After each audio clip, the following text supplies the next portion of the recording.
সেই ক্ষীর প্রসাদ পেয়ে মাধবেন্দ্র পুরী প্রেম ভরে স্তুতি করলেন, বন্দনা করলেন, প্রসাদ গ্রহণ করলেন। এমনকি ওই ভাণ্ডটাকে পর্যন্ত উনি ফেলে দিলেন না। ভাণ্ডটিকে টুকরো টুকরো করে আঁচলে বেঁধে নিলেন। কেন? এটাও তো গোপীনাথের হাতের স্পর্শ প্রসাদ। এই জন্য এই ভাণ্ডের এক টুকরো নিত্য তিনি গ্রহণ করতেন। সেই থেকে মাধবেন্দ্র পুরীর কারণেই এই বিগ্রহের নাম ক্ষীরচোরা। কিন্তু মনে মনে চিন্তা করছেন মাধবেন্দ্র পুরী, সকাল হলেই তো লোক জানাজানি হবে, সকলে সে শ্রদ্ধা করবে, আহা আপনি কত মহান ভক্ত, আপনার জন্য গোপীনাথ ক্ষীরচুরি করেছে, প্রতিষ্ঠা হয়ে যাবে। এই প্রতিষ্ঠার ভয়ে পুরী গেল বলাই না। রাতে অন্ধকার থাকতে থাকতে গ্রাম ছেড়ে চলে গেলে দূরগ্রামে।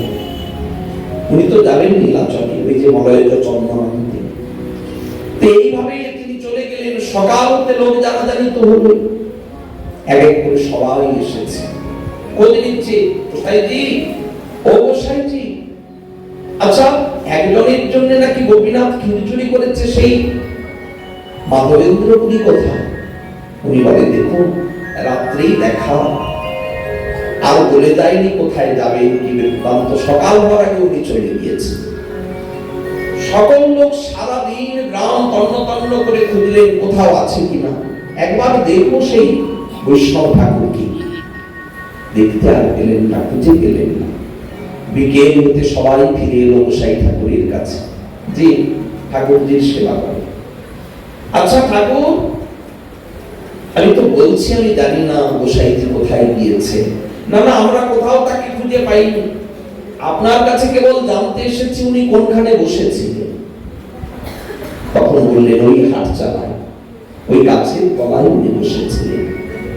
সব ভক্তগণ ছুটে ছুটে গেলেন, সেখানকার মৃত্তিকা নিয়ে আর উঠো করে গায়ে মারছে। এখানে মাধবেন্দ্র পুরী তো বসেছিল, তার চরণেই ধুলি এখানে আছে। একটা ছোট্ট গর্ত হয়ে গেল, কারণ সবাই মুঠো মুঠো ধুলো নিচ্ছে, ঘরের জন্য আবার সবাই আঁচলে বেঁধে ধুলো নিয়ে যাচ্ছে। একটা গর্ত হয়ে গেল। আচ্ছা, প্রতিষ্ঠার ভয়েই তো মাধবেন্দ্র পুরী চলে গিয়েছে, কিন্তু উনি যে প্রতিষ্ঠার ভয়ে চলে গেলেন তাতে ওনার প্রতিষ্ঠা কম হলো না বেশি হলো? উনি যদি থাকতেন, ওনার চরণে যতটা ধুলো ততটাই সকলে নিত বড়। কিন্তু আজ মাধবেন্দ্র পুরী যে চলে গিয়েছেন তাতে কতটা ধুলি এখান থেকে উঠেছে, একটা গর্ত হয়ে গিয়েছে। তাহলে প্রতিষ্ঠা বেশি হলো না? প্রতিষ্ঠার স্বভাবেই জগতে বিদিত, যে না মানছে তার হয় বিধাতা নির্মিত। যে প্রতিষ্ঠা চায় তার হয় না, যে চায় না বিধাতা নির্মিত রয়েছে। আজ মাধবেন্দ্র পুরীর পিছনে পিছনে প্রতিষ্ঠা ছুটছে, মাধবেন্দ্র পুরী প্রতিষ্ঠার পেছনে ছোটেনি, ভক্ত লাগবে প্রতিষ্ঠা ছুটছে। এইভাবেই মাধবেন্দ্র পুরী চলে গেলেন পুরী ধামে।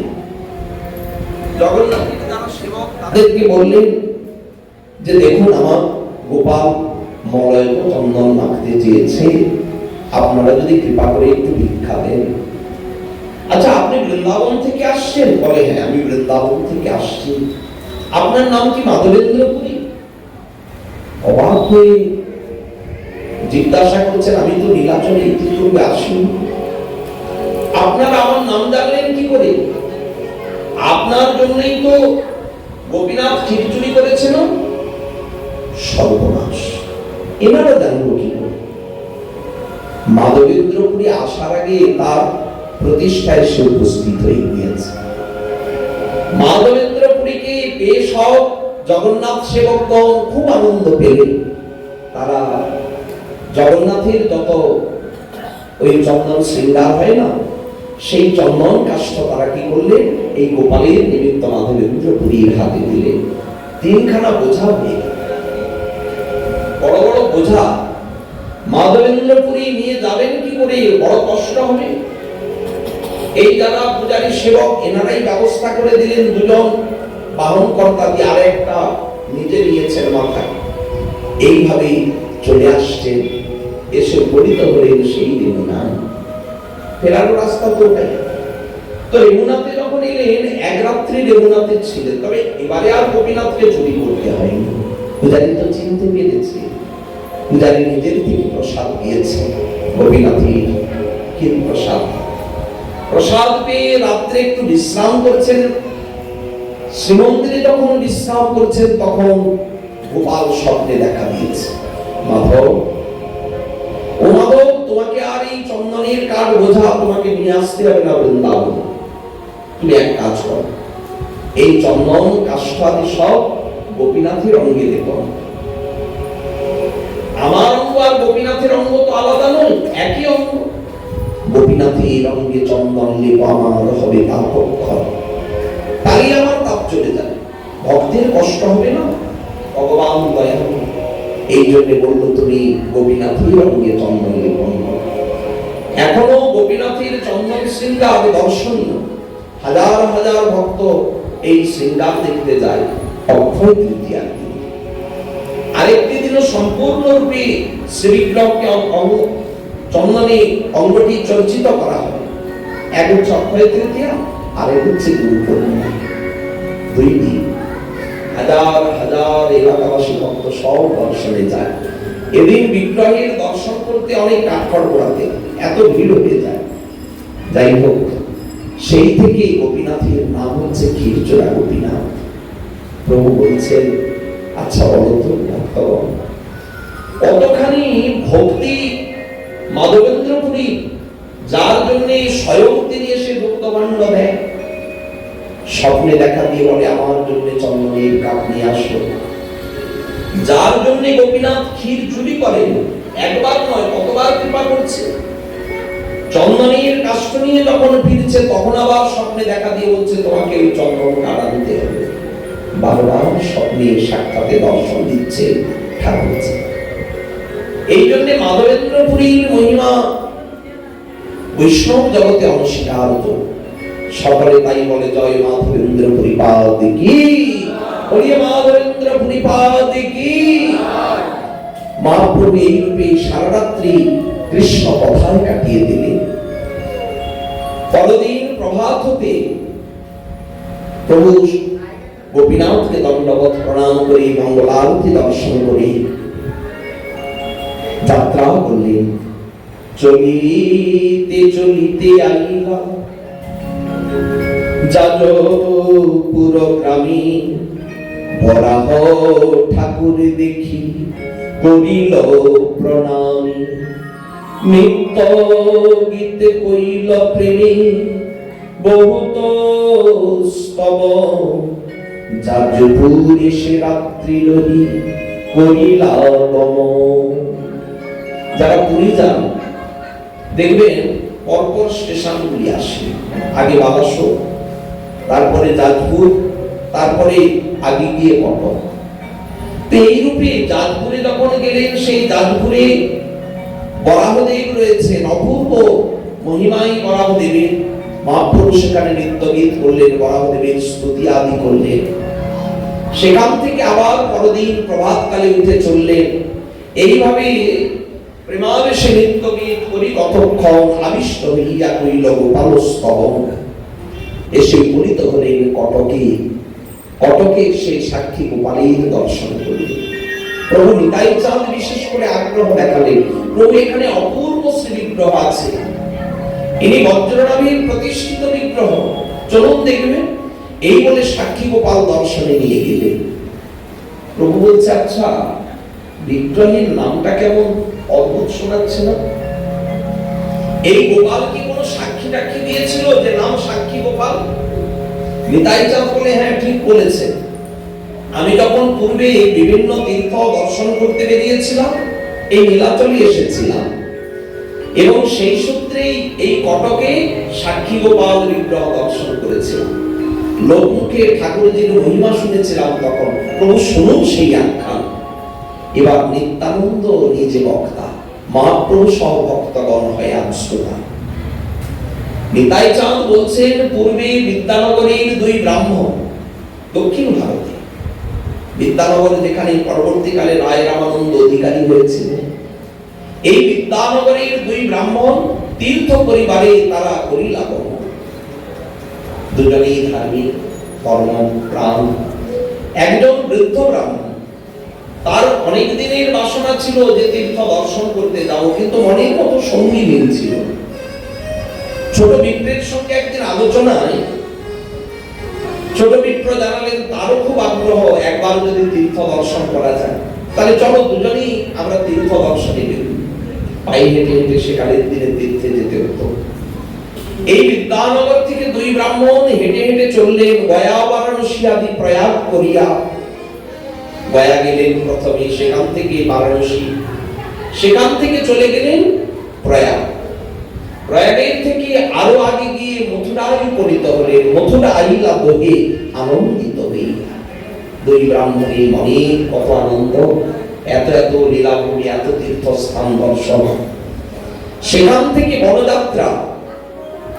এই মথুরা থেকে উনি চলে গেলেন মধুবন, সেখান থেকে আগে গিয়ে তালবন, কুমুদবন, বহুলাবন। এই যে দ্বাদশ বন, বৃন্দাবনে দ্বাদশ বন রয়েছে, এছাড়া উপবন আদি রয়েছে। সেই এক এক করে সব বনগুলি দর্শন করেছেন দুই ব্রাহ্মণী। এইভাবে দ্বাদশ বন দেখি শেষে আইলা বৃন্দাবন। 84 বন পরিক্রমা যারা করে তারা এই সব বনগুলি এক এক দর্শন করতে করতে বৃন্দাবনে গিয়ে উপনীত হয়। তো বৃন্দাবনে গোবিন্দ মন্দিরের পাশে এক দেবালয় ছিল, সেখানেই এই গোপাল থাকতে। এখন যে কটকে সাক্ষী গোপাল, এই সাক্ষী গোপাল ছিল আগে বৃন্দাবন, গোবিন্দ মন্দিরের পাশে। তো সেখান থেকে কিভাবে এসেছে সেই আখ্যানই বলছে। আচ্ছা, বৃন্দাবন গেলে কি আর সঙ্গে সঙ্গে আসতে ইচ্ছে হয়?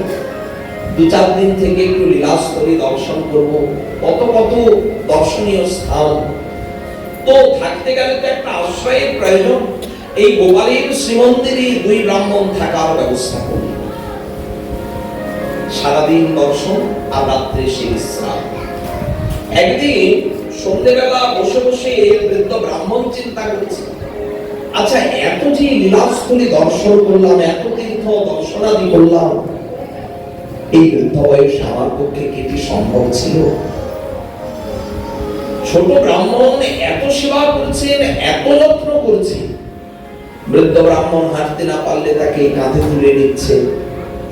ব্রাহ্মণের ব্যাগ পোটলা কিছু তো ব্রাহ্মণকে বইতে দেয়নি, ছোট ব্রাহ্মণ নিজেই বয়ে নিয়ে যাচ্ছে। যেখানে যাচ্ছেন সেখানে পৌঁছে রন্ধন, তারপরে চর্ম সেবা করে দেওয়া থেকে শুরু করে সর্বসেবা। বৃদ্ধ ব্রাহ্মণ গোপালের কাছে বসে একদিন ভাবছে, আচ্ছা ছেলেও কি এত সেবা যত্ন করে বাবা? পুত্রেও পিতা ইচ্ছে না করে সেবা। ব্রাহ্মণ তুমি এত সেবা করেছ আমার, কিন্তু দেখো কৃতজ্ঞতা হয় তোমায় না করিলে সম্মান। তুমি যে আমার এত যত্ন করলে, সেবা করলে, তোমাকে যদি একটা পুরস্কার না দেই তাহলে অকৃতজ্ঞের কাজ করা হবে। কৃতজ্ঞতা এটা দোষ। আমি মনে মনে স্থির করেছি আমার কন্যা একটি রয়েছে, রূপে গুণে সর্ব বিষয়েই সে হচ্ছে উপযুক্ত যোগ্য। তো আমার সেই কন্যা আমি তোমাকে সম্প্রদান করব। ছোট বিপ্র কহে, এ কি বলছে? ছোট বিপ্র কহে তোমার স্ত্রী পুত্র সব, তারা যদি সম্মতি না দেয়, বহু জ্ঞাতি বান্ধব, কত কুটুম্ব বান্ধব, তা সবার সম্মতি বিনে নহে কন্যাদান। আপনি এখানে এসে একা একা বলছেন আমার কন্যা আমি সম্প্রদান করব। এটা তীর্থভূমি, এখানে বাক্য যদি রক্ষা করা না যায় তাহলে অপরাধ হয়ে যাবে। এক কাজ করুন, আমি আপনার সেবা করেছি কোনো লোক লালসায় না, আপনি আমাকে আশীর্বাদ করুন যেন আমার ভক্তি হয়। বৃদ্ধ ব্রাহ্মণ বললেন, তোমার তো ভক্তি আছেই, প্রভুর কাছে জানাই আরো ভক্তি হোক, কিন্তু আমি যেটা মনে মনে স্থির করেছি আমার কন্যা আমি তোমাকে সম্প্রদান করবো, সেটা তোমায় স্বীকার করতেই হবে। ছোট ব্রাহ্মণ দেখছে, বললেও তো গোসাই কথা শুনছেন না। ওনাকে বলছেন, দেখুন পুত্রের যদি বিরোধ হয় সেই বিরোধ আপনি পারবেন না। আর এই কন্যা আমার, আমি কাকে সম্প্রদান করবো, এটা তো আমার ইচ্ছা। বলে দেখো, রুক্মিণীর পিতা ভীষ্ম তাহাতে প্রমাণ। পুত্রের বিরোধে পিতা কন্যা সমর্পণ করতে পারে, প্রমাণ আছে না? শ্রীমদ্ ভাগবতী রুক্মিণী হরণ একটা প্রসঙ্গ, একটা চ্যাপ্টারই রয়েছে, অধ্যায় রয়েছে না একটা। রুক্মিণীর পিতা ভীষ্ম খুব কৃষ্ণ ভক্ত। মনে ভাবছি যদি জীবনে আমার কন্যাকে আমি কৃষ্ণে সমর্পণ করতে পারি, এটা আমার জীবনের চরম সৌভাগ্য। কিন্তু ছেলে আবার অসৎ সঙ্গে মেশে। বন্ধুকে, শিশুপাল হচ্ছে প্রিয় বন্ধু। বন্ধু যেমন, তারই তো বোঝা যাবে তিনি কেমন।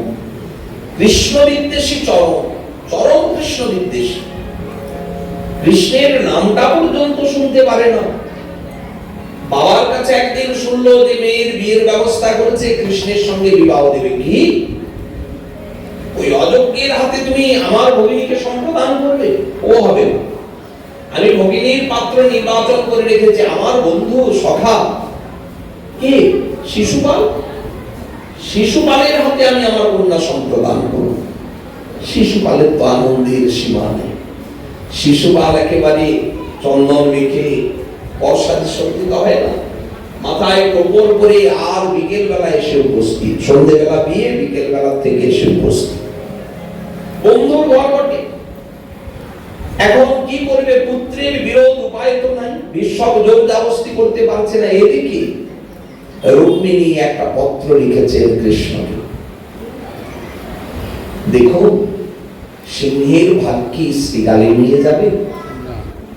যদিও কৃষ্ণের সঙ্গে কোনোদিন সাক্ষাৎ হয়নি, অনেক অনেক সাধু সন্ত আসতেন না রাজার ঘরে, তারা কৃষ্ণ কথা বলতে, সেই শুনেই কৃষ্ণের প্রতি অনুরাগ। তো এই পত্র যখন কৃষ্ণের কাছে গেল, কৃষ্ণ চিন্তা করছেন আমার চরণে যদি কেউ কিছু নিবেদন করে, সেই নিবেদন তো স্বীকার করতে হয়। তাহলে কি করবে না? উনি চিন্তা করলেন যে রুক্মিণীকে হরণ করতে হবে। ওখানে তো বিয়ে আর রুক্মিণীকে আনা যাবে না, কিন্তু হরণ করবেন কি করে? বিবাহের সব ব্যবস্থা হয়ে গিয়েছে। বিবাহের একটা রীতি রয়েছে ওনাদের বংশে। পিড়িতে বসার আগে ওনাদের যে এক কুল দেবী রয়েছেন, সেই দেবীর কাছে গিয়ে আশীর্বাদ নিয়ে এসে পিড়িতে বসবেন, তারপরে বিবাহ হবে। রুক্মিণী চিন্তা করছেন যাচ্ছি তো দেবীর কাছে, কিন্তু দেবীর কাছ থেকে আর ফিরে আসবো না। এই যাওয়ার ভিতরে যদি কৃষ্ণ আমাকে উদ্ধার করেন তো ভালো, আর না হলে দেবীর খড়গ আমি নিজের প্রাণ আমি ছেদন করবো, আমার প্রাণ ত্যাগ করে দিতে হবে। এই বলে দিয়েছে। এদিকে রুক্মিণীর যে দাদা, উনি একটু ভয় পাচ্ছেন, যদি পাচ্ছে কৃষ্ণ কিছু বিভ্রাট ঘটায়। এর জন্য কয়েক শত সৈনিক সঙ্গে দিয়েছে। সাবধান, রুক্মিণী আশীর্বাদ দিতে যাচ্ছে, তোমরা সবাই কিন্তু সজাগ দৃষ্টি রাখবে। একেবারে সশস্ত্র প্রহরী সবাই চলেছে রুক্মিণী মায়ের সঙ্গে। দেবী মন্দিরে যখন ঢুকলেন, বাইরে সবাই অপেক্ষা করছে, দেবী মন্দির থেকে বেরিয়ে মাকে নিয়ে যাবে। সবাই যখন অপেক্ষা করছে, মন্দিরের পেছনে একজন উকি ঝুঁকি দিয়েছে। কে? একটা অল্প বয়সের ছেলে, কিন্তু দেখতে খুব সুন্দর। কেউ বলছে বলে দেখ দেখ কি সুন্দর হাসিটা, কেউ দেখে ভালো লাগছে তো ওই যখন উকি দেয় বলে আমি দেখ দেখ দেখ হাতে কি সুন্দর হাসি। কেউ বলে চুলাটা দেখেছিস, কেউ বলে দেখ ধরাটা কত সুন্দর, কে বলে ভালো করে তাকিয়ে দেখ সাক্ষাৎ যেন সুন্দর মূর্তি বন্ধ হয়েছে। কৃষ্ণ দেখছে সবাই আমাকে মুগ্ধ, সবাই বলছে সুন্দর সুন্দর। আচ্ছা দেখি না দু এক পা অগ্রসর দিয়ে। উনি তখন আস্তে আস্তে করে ভঙ্গি করে আধো আধো চরণে আসছে।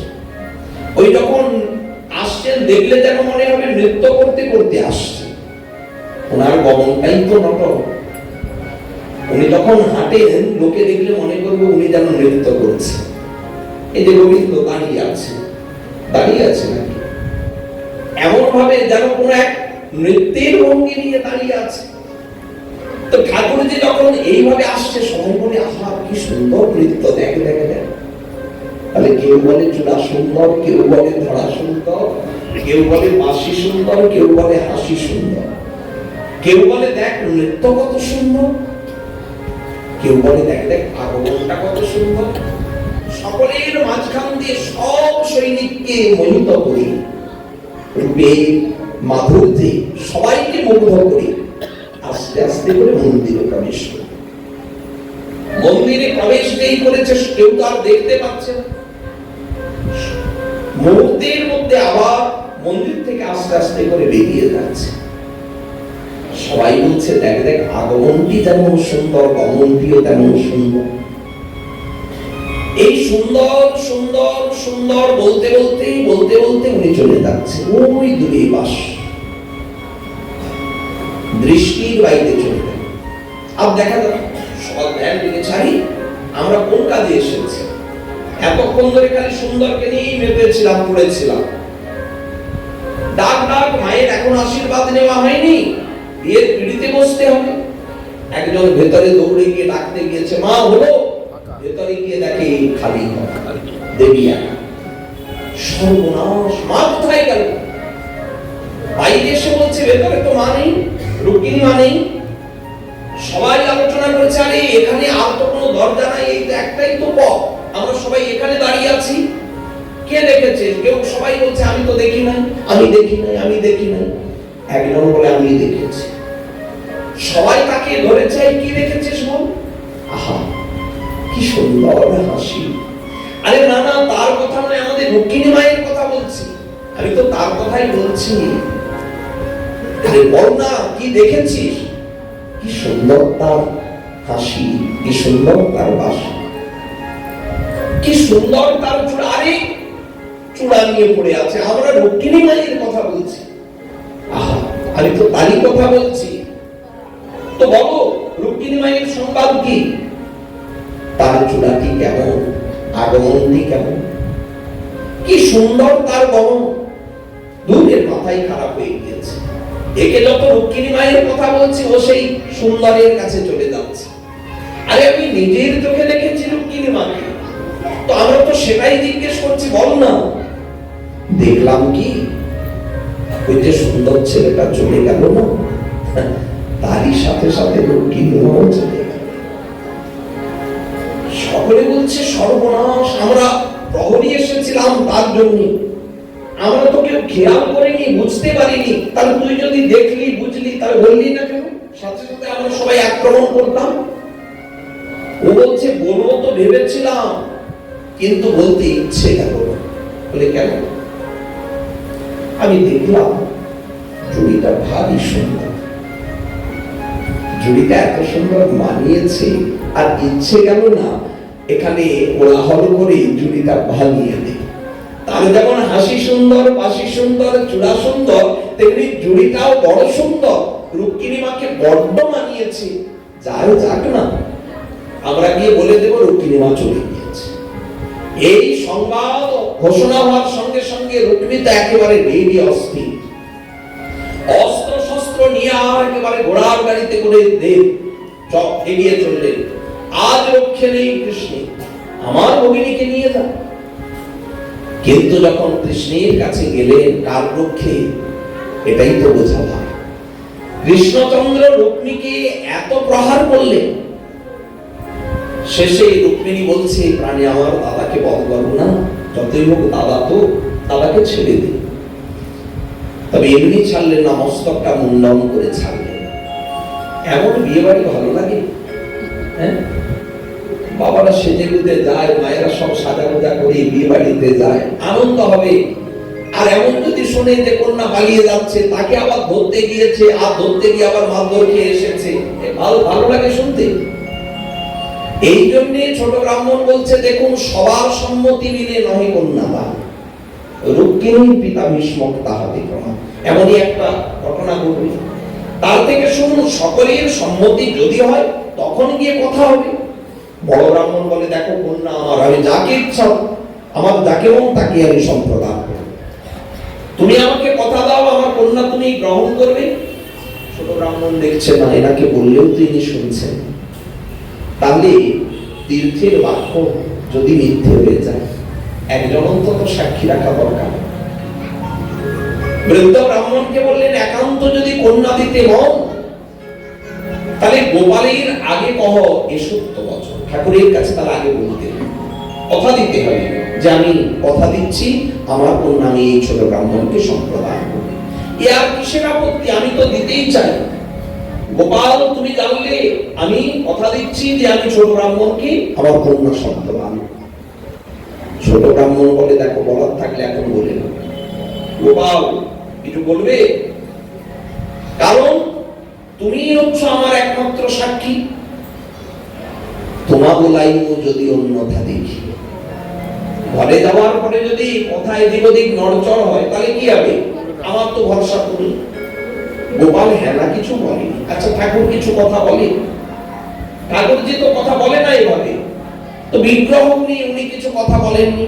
ছোট বিপ্র তাকে সাক্ষী রেখে আরো কয়েকদিন ব্রজ দর্শন করে এরপরে পুনরায় সেই বৃন্দাবন থেকে দক্ষিণ ভারতে ফিরে এলেন। বৃন্দাবন উত্তর ভারত আর এটা হচ্ছে দক্ষিণ ভারত। তো যখন বিদ্যানগরে ফিরে এলেন দুই ব্রাহ্মণ, কয়েকদিন পরে সব আত্মীয় স্বজন সংবাদ পেয়ে খবর নিতে এসেছে বৃদ্ধ ব্রাহ্মণে কেমন তীর্থ দর্শন করেছে আদি। আত্মীয় স্বজন সকলকে তীর্থ দর্শনের সকল বৃত্তান্ত শুনিয়ে শেষে বললেন যে দেখুন তীর্থে গিয়ে একটা সিদ্ধান্ত আমি নিয়েছি। কি সিদ্ধান্ত? আমার কন্যার বিবাহের পাত্র আমি ব্যবস্থা করেছি। কিন্তু অতি উত্তম সংবাদ। কিন্তু গোসাইজি ওই বিদেশে গিয়ে আপনি পাত্রটি পেলেন নাকি? না না, তোমরা সকলেই চেনো, আমার সাথে যে গিয়েছিল ছোট ব্রাহ্মণ, আমি কথা দিয়েছি তাকে আমার কন্যা আমি তাকে সম্প্রদান করব। সকলে বলে ছোট ব্রাহ্মণকে? আরে ও তো অকুলীন ব্রাহ্মণ, আমরা উচ্চ ব্রাহ্মণ, ওরা তো নিচ ব্রাহ্মণ। নিচে কন্যা দিলে কুল হইবে নাশ। শুধু নাশ, শুনিয়া সকল লোক করিবে উপহাস। দেখো দেখো কার সঙ্গে কার বিবাহ দিয়েছে। শুনুন একটা কথা, আমরা কিন্তু এই সম্বন্ধকে স্বীকার করতে পারব। আপনার কন্যা আপনি যদি জেদ ধরে বসে থাকেন যে না আমি আমার কন্যাকে তাকেই দেব, তাহলে আমরা সম্বন্ধ রক্ষা করতে পারবো না। আজ থেকে সম্বন্ধ এখানেই ছেদন। ওনার পত্নী বলছে আমাকে বিষ এনে দাও। আমি আত্মহত্যা করব, আত্মীয় স্বজনকে বাদ দিয়ে এভাবে কি প্রাণে বাঁচা যায়? বৃদ্ধ ব্রাহ্মণের পুত্র বলছে বাবা তোমার কি মাথা টাথা খারাপ? আত্মীয় স্বজন তাদের কারোর কথা গুরুত্ব না দিয়ে তুমি তোমার জেদ বজায় রাখছো। আমরাও তো বড় হয়েছি, আমাদের একটা মতামতের দাম নেই। কিন্তু আমি যে কথা দিয়েছি তীর্থে গিয়ে, আরে রাখো তোমার তীর্থ, এখন সকলের মুখের দিকে তাকিয়ে দেখো। এই কথা যেন আর ভুলেও না বলে। বলে আমি না বললে কি হবে? ছোট ব্রাহ্মণ তো এসে আমাকে ধরবে, আমাকে তো জিজ্ঞাসা করবে কি হলো, আপনি যে কথা দিয়েছিলেন। তখন আমি কি বলবো? আমি কি তখন মিথ্যে বলবো? ও আমি পাবো। বড় ব্রাহ্মণের ছেলে বললো বাবা শোনো, তুমি তো বৃদ্ধ হয়েছ, যদি কোনো সময় ছোট ব্রাহ্মণ এসে কথাটা তোলে তুমি বলবে কি বলতে কি বলেছে আমার কিছু বলে। সত্যিও বলা হলো না, আবার মিথ্যেও বলা হলো না। ছোট ব্রাহ্মণ প্রমাণ করুক না, বিদেশে গিয়ে কথা হয়েছে, কোথায় কাকে প্রমাণ পাবে, বাকিটা আমরা বুঝে নেব। বড় ব্রাহ্মণ চিন্তা করছে এখন কি করি গোপাল, তোমার চরণে শরণ নিলাম। এই সকলের বিরুদ্ধে তো আর যুদ্ধ করে বেঁচে থাকা যায় না, অগত্যা তাই। কিন্তু আবার কিন্তু কি? বড় ব্রাহ্মণের ছেলে বলছে আবার কিন্তুটা কি? বড় ব্রাহ্মণ বলে কিন্তু একজন যে সাক্ষী রাখা আছে, আমি যদি বলি কি বলতে কি বলেছি মনে নাই, সাক্ষী তো এনে বলিয়ে দেবে। বাবা তোমার কি মাথাটাই খারাপ? কথা দিয়েছো তাও আবার সাক্ষী রেখে কথা দিয়েছো। আচ্ছা সাক্ষী পেলে কোথায়? ওই দূর দেশে। জানো যে মন্দিরে আমরা অবস্থান করেছিলাম, সেই মন্দিরের ঠাকুরজি গোপালকে রেখেছি সাক্ষী রূপে। আচ্ছা বাবা, গোপালকে সাক্ষী রেখেছো, বিগ্রহকে? আর চিন্তা নেই, বিগ্রহ কি আর সাক্ষী দিতে এদেশে আসবে নাকি? বাবা তুমি একটা কথাই বলবে, কি বলতে কি বলেছে আমার কিছু মনে নাই, বাকিটা আমরা বুঝে নেব। অগত্যা উপায় তো নাই। কদিন পরে ছোট ব্রাহ্মণ এসেছে সংবাদ দিতে, কর্তামশাই কেমন আছে? ভালোই আছে, কিন্তু সেই আসার পর থেকে আর কোনো সংবাদ নাই, খোঁজ নাই, খবর নাই। আচ্ছা গোসাই ঠাকুর কি চিন্তা করেছেন? কথাটা যে দিয়েছিলেন, পাশে দাঁড়িয়ে শুনছে কিন্তু বড় ব্রাহ্মণের ছেলে, একবার কথাটা তুলুন তারপরে দেখাবো। বড় ব্রাহ্মণ সবই তো বুঝতে পারছে, কিন্তু না বোঝার ভান করে বলছে, কি বলেছিলাম বলো দেখি? ওই যে গোপালের সামনে কথা দিলেন না? হ্যাঁ দিয়ে তো ছিলাম, কিন্তু কি কথা? আপনার কন্যার সঙ্গে আমার যে বিবাহের কথাটা দিয়েছি, এই যেই না বলা বড় ব্রাহ্মণের ছেলে একেবারে রে রে করে একটা বড় লাঠি নিয়ে পড়ে গিয়েছে, মেরে ফেলবো। ছোট ব্রাহ্মণ দেখছে তো বিপদের সংকেত, এখন প্রান্ত আগে বাঁচো। বেগতি পূজা আর ছোট ব্রাহ্মণ কি করেছে, দে দৌ পেছনে পেছনে ছুটে ছুটে যাচ্ছে। ওরে অধম, দাঁড়া দাঁড়া, আজ তোর সর্ব প্রাণ তোর বিনাশ করব। আমার ভগিনীকে তুই বিবাহ করতে চাস? সেদিন তো ভয়ে পালিয়ে গেল। পরের দিন গ্রামের সকল লোকজন যারা জ্ঞানবান, যারা সম্মানীয়, এমন জনেদের সব নিয়ে এসেছে। ছোট ব্রাহ্মণ বলে, আপনারা বিচার করুন, আমার দোষটা কোথায়? ওনার ছেলে আমাকে এরকম মারধর করতে যায়, বলে প্রাণী মেরে ফেলবো। সকলে বললেন, কর্তামশাই কাজটা তো ঠিক হয়নি, আপনি যখন কথা দিয়েছেন তাহলে আপনার ছেলে কেন এরকম দুর্ব্যবহার করেছে? বড় ব্রাহ্মণের ছেলে বলছে, আমার বাবা কেন কথা দিল? আমার বাবা কোনো কথাই দেয়নি, আপনারা বিচার করে বলুন না। আমার ভগিনীর কি যোগ্য পাত্র এই ছোট ব্রাহ্মণ? আমরা উচ্চ গুণধূত, সে তো সম্প্রদায়ের ভিতরে পড়ে না। ছোট ব্রাহ্মণ এই জন্য, আসলে কি বাবার অনেক সম্পত্তি আদি ছিল, আর সেই সম্পত্তির লোভে বাবাকে ধূত রাখাইয়ে বাবা কি বলতে কি বলেছে বাবার তো খেয়াল নেই। এখন প্রশ্ন তুলেছে যে ভগিনীকে বিবাহ করতে চায়, মানে কি সম্পত্তি আদি কিছু ভাগ বটোয়ারা পাবে মতো দরিদ্র বেটা। দেখবেন দরিদ্রের উপরে যদি ধন লালসার আরো কিছু চাপিয়ে দেন, সকলে এমনিতেই বিশ্বাস করে, হ্যাঁ হলেও হতে পারে ধনের লোভে, টাকা পয়সা অর্থের লোভে, বলা যায় না। তখন ছোট বিপ্র বলছে, কর্তামশাইকে জিজ্ঞেস করুন। কর্তামশাই বলে, দেখুন কি বলতে আমি কি বলেছি আমার কথা। বড় ব্রাহ্মণের ছেলে বলছে, আবার কি বলতে কি বলেছো? তোমাকে তো ধুতরা ফল খাইয়ে দিয়েছে, তোমার কিচ্ছু মনে নাই। ছোট ব্রাহ্মণ বললেন, ওনার মনে না থাকতে পারে, কিন্তু সাক্ষীর তো মনে আছে। আমি মিথ্যা বলছি না, আমার সাক্ষী প্রমাণ রূপে রয়েছে। বড় ব্রাহ্মণের ছেলে বলল, তাহলে চিন্তা নেই, যদি প্রমাণ এসে সাক্ষী এসে প্রমাণ দেয় তাহলে আমার ভগিনীর বিবাহ আমি দেব, কেন দেব না? বাবা যদি কথা দেয়। আচ্ছা সাক্ষী তাহলে কি আছে? কেন বৃন্দাবনে গোপাল সাক্ষী আছে? গোপাল কোন গোপাল? কেন যে মন্দিরে ছিলাম সেই মন্দিরের বিগ্রহ গোপাল? লোকে মনে মনে ভাবছে বোধহয় ছোট ব্রাহ্মণের মাথাটা খারাপ। আচ্ছা বিগ্রহ কি সাক্ষী দিতে আসবে? এটা বিশ্বাস হয়? বিগ্রহ আসবে সাক্ষী দিতে, কিন্তু যারা ভক্ত তারা বললেন, আসিলে আসিতেও পারে। ভক্তের জন্য বিগ্রহ কিনা করে, ভক্তের কাছে তো বিগ্রহ নয়, সাক্ষাৎ। বিগ্রহ নহ তুমি সাক্ষাৎ ব্রজেন্দ্র নন্দ। ভক্তের লাগি করো তুমি অকার্য সাধন, কিনা করো, ভক্তের জন্য তুমি সবকিছু করতে পারো। ছোট ব্রাহ্মণ বললেন, তাহলে আপনারা সবাই সাক্ষী থাকলেন কিনা? থাকবেন তো? সবাই থাকবেন তো সাক্ষী? পরে আবার কোথায় এদিক ওদিক হবে না তো? দেখুন আপনাদের সবাইকে কিন্তু সাক্ষী রাখা হচ্ছে। গ্রামবাসী বললেন, আমরা সবাই সাক্ষী রাখলাম, কিন্তু এই শর্ত একটা, গোপাল যদি নিজে এসে সাক্ষী প্রমাণ দেয় তাহলেই এই সম্বন্ধের যে কথা সেটা আমরা মেনে নেব। বড় ব্রাহ্মণের ছেলে বলল, আমিও মেনে নেব। বড় ব্রাহ্মণ বললেন, যদি সাক্ষী এসে কথা দেয় আমার তাহলে আপত্তি কিছু নেই, তাহলে একটাই এখন শর্ত, বিগ্রহকে সাক্ষী দিতে আসতে হবে। ছোট ব্রাহ্মণ এই রূপে সকলকে সাক্ষী রেখে আর চলবে বৃন্দাবন। কয়েকদিনই বৃন্দাবনে গিয়ে উপনীত হলেন, গোপালকে গিয়ে প্রণাম করেছে। দেখো ছোট বিপ্রের কত বিশ্বাস, ঠাকুরজি আমার জন্য আসবেন সাক্ষী দিতে। এমন ভক্তের কাছে তিনি কি বিগ্রহ রূপে থাকতে পারেন? জিজ্ঞেস করছে ছোট বিপ্রকে, কেমন আছো? ছোট বিপ্র বলছে, ভালো আছি। আপনি? বলে, আমিও ভালো আছি, কিন্তু বিয়ের কি সংবাদ? ঠাকুরজি আপনাকে নিমন্ত্রণ করতে এসেছে, যেতে হবে আমার বিয়েতে। আচ্ছা ঠিক আছে, তোমার নিমন্ত্রণ স্বীকার করো। স্বীকার নয়, যেতে হবে। পাগল, এভাবে ঠাকুর কখনো বিয়ে বাড়িতে যায়? আমি তোমার বিয়েতে আশীর্বাদ করছি, আমি থাকছি, কিন্তু ঠাকুর তুমি না গেলে তো বিয়েই হবে না। মানে আচ্ছা মনে আছে তোমার সামনে কথা দিয়েছিলাম? বলে, তা তো মনেই আছে।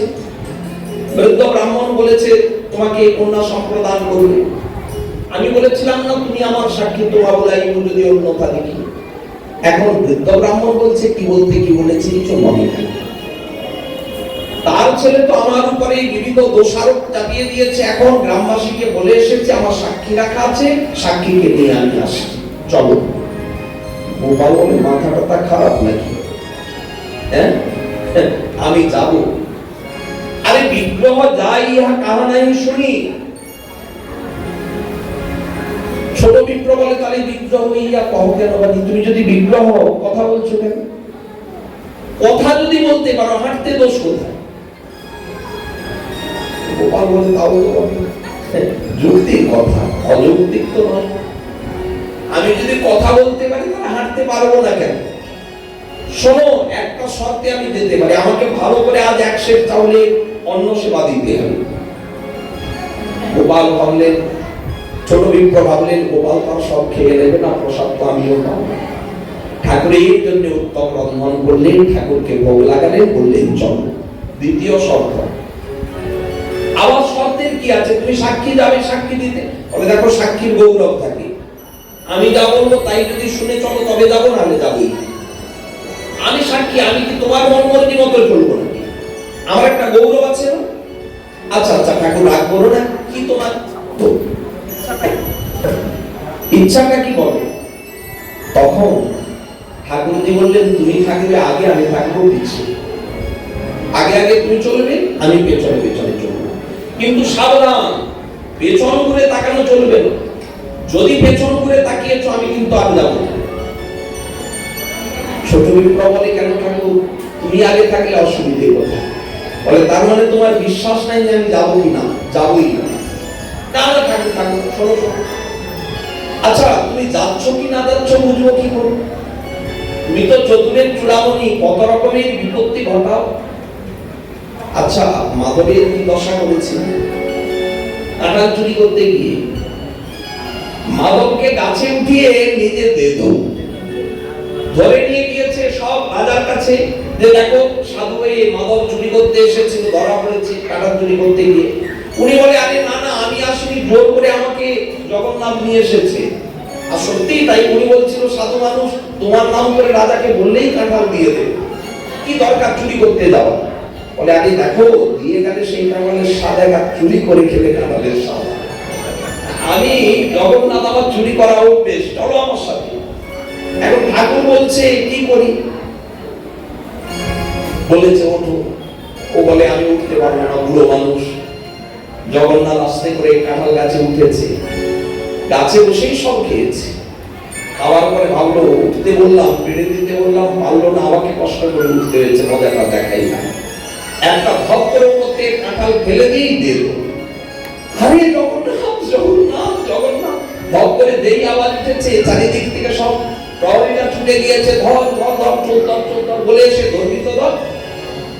যে দাঁড়িয়েছিল তাকে বুড়ো মানুষ, আর জগন্নাথ তো লাভ দিয়ে একেবারে দেব। এখন সাধু মানুষ উনি বলছে, দেখুন আমি চুরি করিনি, জগন্নাথ চুরি করেছে। নিজে চুরি করে আবার জগন্নাথের উপরে দোষ চাপানো হচ্ছে। বলে, না সত্যি বলছি জমিদার মশাই, আমি চুরি করিনি। আচ্ছা চলুন কিছু না কিছু একটা প্রমাণ পাওয়া যায়। পরে খুঁজতে গিয়ে দেখে কাঁটা তারে উত্তরীয়ের কাঁটা অংশ, সবারই জানা। তো দেখুন ভক্তকে কি বিড়ম্বনায় ফেলে বলুন তো, বিশ্বাস আছে? তো ঠাকুর তুমি যাবো বলে দিয়ে না যদি যাও কি করে বুঝবো? তুমি যাচ্ছ কি না যাচ্ছ একটা প্রমাণ তো কিছু চাই। একে পিছন করে তাকানো যাবে না। আচ্ছা শোনো, আমার চরণে নুপুর আছে, নুপুরের গুণধুর গুণধুর শব্দ হবে, তাহলেই তুমি বুঝতে পারবে আমি যাচ্ছি। আগে কিন্তু তুমি পিছনে, কিন্তু আমি এই কথাটি মাথায় রাখবে, পিছন করে তাকানো চলবে না। আচ্ছা ঠিক আছে তাই চলো। তো গোপাল পিছনে পিছনে আর আগে আগে চললেন ব্রাহ্মণ।